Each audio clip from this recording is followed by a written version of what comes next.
दोस्तों आज मैं आपको साल 2024 में आई एक रहस्यमय film lovely dark and deep की कहानी एक्सप्लेन करने जा रहा हूँ। ये कहानी एक ऐसे जंगल की है जहाँ पर जो भी जाता है वो दोबारा कभी लौटकर नहीं आता। आखिर इस जंगल में ऐसा क्या राज छिपा है, यही जानेंगे हम आज की इस रहस्यमय कहानी में। इस कहानी की शुरुआत होती है एक फॉरेस्ट गार्ड से, जो जंगल के बीचों बीच एक कागज पर कुछ लिखता है और उसे एक पेड़ पर चिपका कर चला जाता है।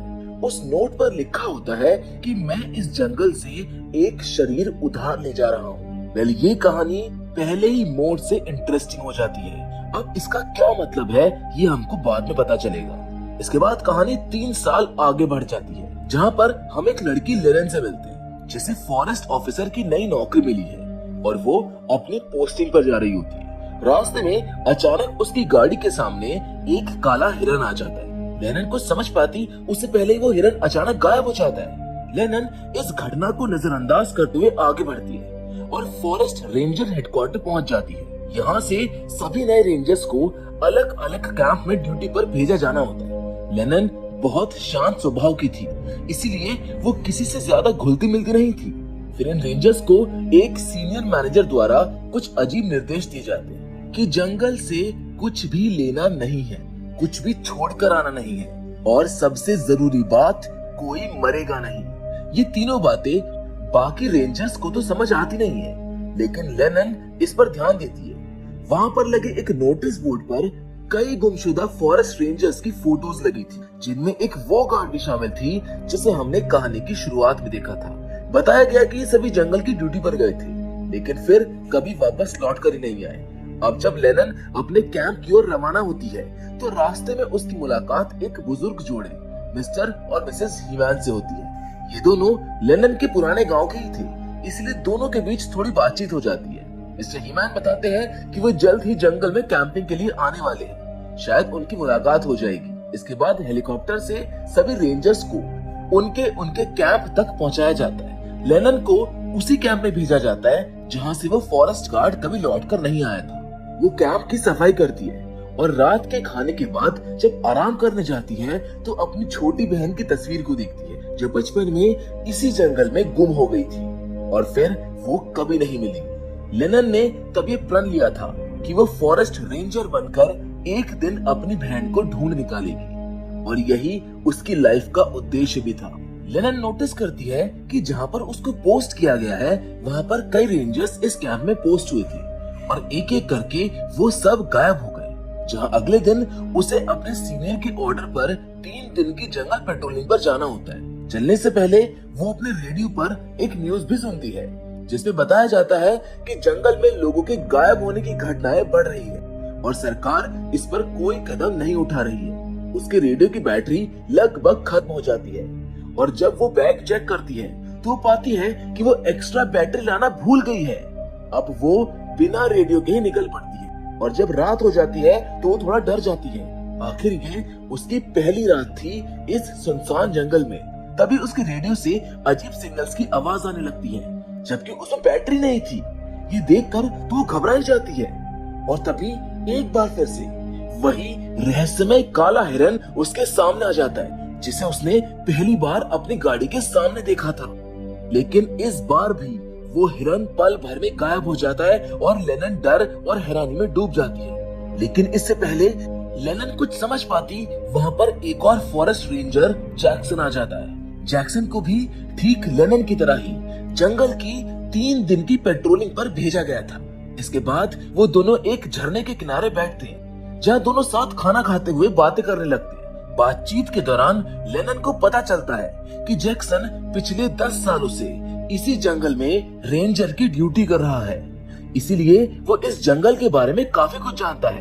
रात बिताने के बाद अगली सुबह दोनों अपने अपने रास्तों पर निकल जाते हैं। चलने से पहले जैक्सन लेनन को रेडियो की एक्स्ट्रा बैटरी भी देता है। लेनन अपना सारा दिन जंगल की निगरानी में बिताकर जब कैंप में लौटती है तो थक कर बैठ जाती है और अपनी बहन की यादों में खो जाती है। वो एक नक्शा निकालती है और उस पर कुछ जगहों पर निशान लगाकर उन्हें मार्क करती है। ये वही जगह थी जहाँ वो अपनी बहन के साथ आखिरी बार गई थी। अब लेनन रोज इन निशान लगे इलाकों में जाती है, सिर्फ इस होप में कि उसे अपनी बहन के बारे में कोई सुराग मिल जाए, लेकिन हर बार उसे खाली हाथ ही लौटना पड़ता है। अब कई दिन इसी तरह बीत जाते हैं। एक रात की बात है, लेनन अपने कैंप में सो रही होती है। तभी उसे बाहर से किसी की चीख सुनाई देती है। ऐसा लग रहा था जैसे कोई मदद की गुहार लगा रहा हो। लेनन जल्दी से टॉर्च उठाकर बाहर आती है और देखती है कि एक आदमी घायल हालत में जंगल की तरफ भाग रहा है। वो उसका पीछा करती है। वो आदमी कुछ देर के लिए उसको दिखता है, लेकिन अगले ही पल वो कहीं पर गायब हो जाता है। चारों तरफ तलाश करने के बावजूद भी उसे कुछ नहीं मिलता। वो डर के मारे वापस अपने कैंप में लौट आती है। उस रात नींद उसकी आंखों से कोसों दूर थी।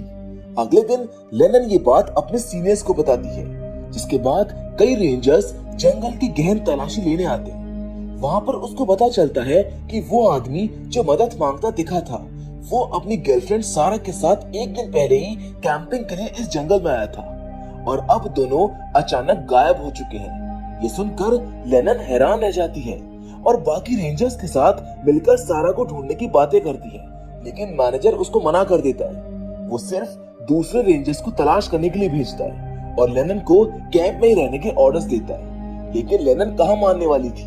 वो छुपकर खुद ही सारा और उसके बॉयफ्रेंड को ढूंढने निकल पड़ती है। वो जंगल के और भी गहरे हिस्से में पहुंच जाती है, उस जगह जहां उसके बचपन की कई यादें जुड़ी हुई थी, जहां उसने अपनी बहन को आखिरी बार देखा था। थोड़ी देर आराम करने के बाद जैसे ही शाम होने लगती है, वो फिर से खोज शुरू करती है। लंबे समय की तलाश के बाद उसे एक लड़की बेहद डरे और थके हुए हालात में खड़ी दिखती है। पास जाकर देखने पर पता चलता है कि वो लड़की सैरा है, लेकिन उसका बॉयफ्रेंड आस-पास कहीं नहीं था। सैरा बुरी हालत में थी और ऐसा लग रहा था जैसे उस पर काफी अत्याचार हुआ हो। लेनन तुरंत ही बाकी रेंजर्स को इन्फॉर्म करती है और कुछ ही समय बाद सारे रेंजर्स वहां पर पहुंच जाते हैं। हालांकि सारा को खोजने पर सभी राहत महसूस करते हैं, लेकिन मैनेजर लेनन पर बुरी तरह गुस्सा करता है क्योंकि उसने उसके ऑर्डर की अनदेखी की थी। वो उसको साफ कहता है कि अगले 7 दिनों के अंदर उसे नौकरी छोड़नी होगी और तब तक वो कैंप के अंदर ही रहेगी। बाकी रेंजर्स भी उससे नाराज थे। लेनन के लिए ये बहुत चौंकाने वाली बात थी कि उसने किसी की जान बचाई है और बदले में उसे नौकरी से निकालने की बात हो रही है। वो समझ नहीं पा रही थी कि आखिर उसकी गलती क्या है। अब वो उदास मन से अपने कैंप में लौट आती है, लेकिन उसका मन वहाँ पर बिल्कुल नहीं लग रहा था और एक बार फिर वो नियमों की परवाह किए बिना जंगल की ओर निकल पड़ती है। लेकिन इस बार उसे ऐसा एहसास होता है कि कोई परछाई या कोई अदृश्य ताकत लगातार उसका पीछा कर रही है। इस अजीब एहसास से वो बहुत घबरा जाती है और तेजी से वापस कैंप की तरफ दौड़ पड़ती है। लेकिन जैसे वो कैंप के पास पहुंचती है, उसे बाहर वही रहस्यमय परछाई फिर से दिखती है। डरी सहमी लेनन कांपती आवाज में कहती है, मेरे पास बंदूक है, मैं गोली चला दूंगी, दूर हो जाओ और यहाँ से चले जाओ। उसकी ये धमकी सुनकर वो अजीब चीज वहाँ से चली जाती है। उसी वक्त लेनन को एक कॉल आता है, जंगल में एक व्यक्ति लापता हो गया है। ये सुनते ही उसके दिमाग में तुरंत ही वो परछाई वाली घटना घूम जाती है। वो सोचती है कि शायद थोड़ी देर पहले जो उसने जंगल में देखा था, वो उसी आदमी का कोई सुराग हो सकता है। फिर वो अपने डर को किनारे रखकर टॉर्च लेकर उस आदमी की तलाश में निकल पड़ती है। जैसे जैसे वो जंगल के अंदर जाती है, उसे एक बड़ा सा गड्ढा दिखाई देता है। ये गड्ढा किसी और चीज से नहीं, बल्कि उसे अपने गांव जैसा लगता है। लेनन चौंक जाती है कि आखिर इतनी जल्दी वो अपने गांव जैसी जगह पर कैसे पहुंच गई, या फिर ये सब कोई भ्रम था। वो कुछ समझ नहीं पाती है और डर के मारे पीछे हटने लगती है। तभी जंगल में गूंजती हुई आवाज उसके कानों में आती है, लेनन जहाँ पर तू है वहीं पर रहना। इस अजीब आवाज को सुनकर लेनन बुरी तरह घबरा जाती है और दौड़कर वहाँ से निकलने की कोशिश करती है, लेकिन तभी उसका पैर एक पत्थर से टकरा जाता है और वो जोर से गिर जाती है। उसके सर पर गहरी चोट लगती है और वो बेहोश हो जाती है। अगली सुबह जब लेनन की आंखें खुलती है तो उसे अपने बचपन की एक धुंधली याद दिखाई देती है, जिसमें उसकी बहन उससे कह रही थी कि मेरी चीज मुझको वापस कर दो। लेनन को समझ नहीं आता कि उसकी बहन आखिर किस चीज की बात कर रही है। उसे अब मैनेजर की चेतावनी भी याद आने लगती है कि इस जंगल से कुछ मत लेना, कुछ मत छोड़ना और कोई यहाँ पर मरेगा नहीं। अब लेनिन का दिमाग उलझ चुका था। वो मानसिक रूप से बहुत परेशान हो चुकी थी और किसी भी बात को सही ढंग से समझ नहीं पा रही थी। वो तुरंत अपने रेडियो से मैनेजर से संपर्क करने की कोशिश करती है। तभी उसकी नजर एक पेड़ पर पड़ती है जहाँ से खून टपक रहा होता है। जब वो पेड़ के पास जाती है तो वहाँ से सारा बाहर निकलती है, पूरी तरह खून से सनी हुई। लेनिन ये देखकर डर के मारे जमीन पर बैठ जाती है और अपने सर को झुकाकर खुद को समझाने लगती है कि ये सब हकीकत नहीं हो सकता। और उसका मन अब उसको ये मानने पर मजबूर कर देता है कि शायद ये जंगल उसे उसकी गलती का एहसास करवा रहा है, क्योंकि उसने जंगल के नियम तोड़े थे। शायद यही वजह है कि सारा की आत्मा बार बार उसके सामने आ रही है। लेनिन अब बुरी तरह घबरा चुकी थी। वो दौड़ते हुए जंगल के और भी गहरे हिस्से में भागने लगती है। वहाँ जाकर वो अचानक मिस्टर और मिसेस फिनले को देखती है, जो कुछ समय पहले जंगल में कैंपिंग के लिए आए थे। उन्हें देखकर उसे थोड़ा सुकून मिलता है, इसलिए वो उनकी तरफ मदद मांगते हुए बढ़ती है। लेकिन तभी कुछ अजीब होता है। मिस्टर फिनले उसे देख ही नहीं पा रहे थे। वो जोर जोर से चिल्ला रही थी, लेकिन उनके लिए जैसे वो बिल्कुल अदृश्य बन चुकी थी। ये देखकर लेनिन पूरी तरह दंग रह जाती है। थोड़ी दूर आगे बढ़ने पर वो एक और फॉरेस्ट रेंजर को देखती है, लेकिन जब वो करीब जाकर देखती है तो हैरान रह जाती है, क्योंकि वो रेंजर कोई और नहीं बल्कि खुद उसका ही दूसरा रूप था, जो हाथ में बंदूक लिए मिस्टर फिनले की ओर बढ़ता है और गोली चला देता है। ये सब देखकर लेनिन का दिल दहल जाता है। अब वो खुद ही अपने आप से डरने लगी थी। जैसे जैसे लेनिन जंगल के अंदर और आगे बढ़ती है, वो एक भयानक दृश्य देखती है। मिस्टर फिनले अपनी पत्नी मिसेस फिनले का सीना चीरकर उसके फेफड़े को आग में झोंक रहे थे। ये मंजर तो इतना डरावना था कि लेनिन की समझने की शक्ति जैसे एकदम खत्म हो जाती है। वो डर के मारे वहाँ से भागती है और कुछ दूर जाने के बाद उसे जंगल में कई पेड़ों पर मिसिंग लोगों के पोस्टर लगे हुए दिखाई देते हैं। वो उन्हें गौर से देखने लगती है और उसी बीच उसकी नजर एक ऐसे पोस्टर पर जाती है जो किसी और का नहीं, उसकी अपनी बहन जेनी का था, जो सालों पहले इसी जंगल में लापता हो गई थी। अब वो उस पोस्टर को लेकर तुरंत अपने कैंप में लौटती है, लेकिन वहां पहुंचते ही उसे एहसास होता है कि उसका कैंप अब उसके पुराने घर में बदल चुका है। वहां अंदर जाकर वो देखती है कि उसकी माँ बैठी हुई है और अपनी उंगलियां चबा रही है। माँ उसको देखकर कहती है कि जो तुमने लिया है उसे वापस कर दो।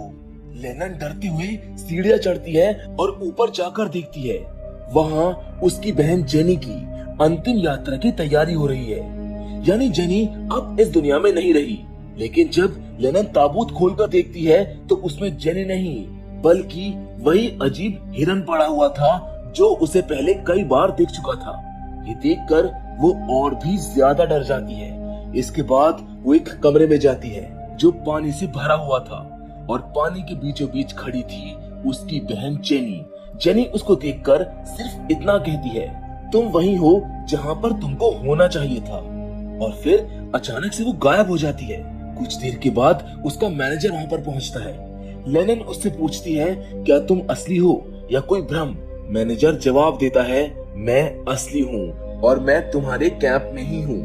मैं जानता हूँ कि तुम क्या देख रही हो, क्योंकि ये जंगल सामान्य नहीं है, ये जंगल जीवित है और शापित भी। वो समझाता है कि अगर कोई यहाँ खो जाता है तो उसे खोजने की कोशिश नहीं करनी चाहिए, क्योंकि जंगल की आत्मा उसे पकड़ लेती है। सारा को बचाकर लेनिन ने बहुत बड़ी गलती कर दी थी। मैनेजर बताता है कि उसने खुद लेनिन की बहन जेनी को खोज लिया था, लेकिन जानबूझकर उसने उसको बचाया नहीं, क्योंकि इस जंगल को हमेशा एक बलिदान चाहिए होता है, और अगर कोई उसको बलिदान नहीं देता तो जंगल खुद लेने चला आता है। वो आगे कहता है कि अगर तुम इस जंगल में खुद को बचाना चाहती हो तो तुम्हें किसी न किसी की जान लेनी होगी और उसकी बॉडी जंगल को सौंपनी होगी, वरना ये जंगल तुम्हें भी निगल जाएगा। ये सब सुनकर लेनिन पूरी तरह से टूट जाती है, क्योंकि वो किसी की हत्या नहीं कर सकती थी, लेकिन वो ये भी जानती थी कि अगर वो ऐसा नहीं करेगी तो वो खुद भी बच नहीं पाएगी। मैनेजर अपने पापों को कबूल करता है। वो कहता है कि उसने कई लोगों को जंगल में खोने दिया ताकि जंगल को उसका बलिदान मिलता रहे। अब उसे अपनी गलती का एहसास हो चुका है, जिसके साथ वो खुद को जंगल को समर्पित कर देता है। और जैसे ही वो अपना बलिदान देता है, जंगल से अजीब से अंधेरे में कुछ रहस्यमय हाथ निकलते हैं जो लेनन को खींच लेते हैं। जहां अब आगे लेनन को होश आता है और वो खुद को एक झील के किनारे पाती है। वहां जैक्सन उसको बचा लेता है। धीरे धीरे सब बातें अब उसके समझ में आने लगती है। मैनेजर की मौत के बाद जैक्सन को रेंजर हेडक्वार्टर की कमान सौंप दी जाती है।